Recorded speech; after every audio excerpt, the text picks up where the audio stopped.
জ্যৈষ্ঠ মাস হলো মধু মাস, আর মধু মাসে জাতীয় ফল খাবো না তাই কি হয়?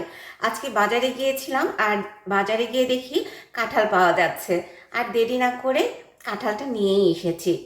এই যে দেখতে পাচ্ছেন, এই একটা কাঁঠালের 4 ভাগের 1 ভাগ, আর এটার দাম নিয়েছে $10। দ্যাট মিন্স বাংলাদেশি টাকায় প্রায় 1250 টাকা মতো।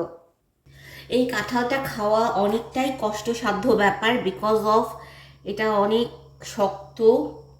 ছুরি দিয়ে গোড়াটা কেটে কেটে আমাকে আলাদা করে করে নিতে হচ্ছে।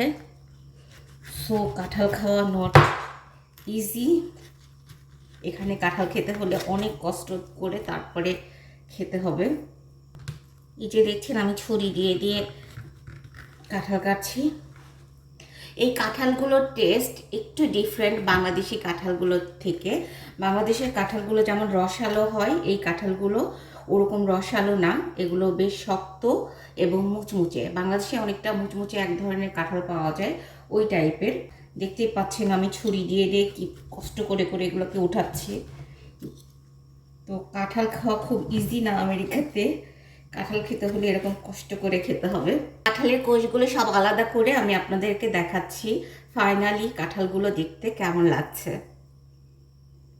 বন্ধুরা, অনেক কষ্ট করে ফাইনালি এই কাঁঠালের কোষগুলিকে আমি কাঁঠালের চামড়া থেকে আলাদা করতে পেরেছি।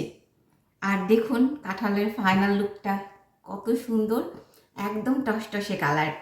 একটু আপনাদেরকে কাছে থেকে দেখাই।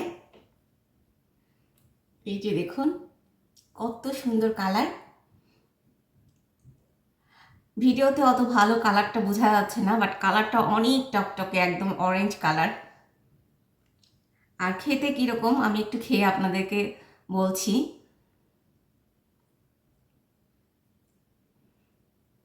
বিসমিল্লাহ।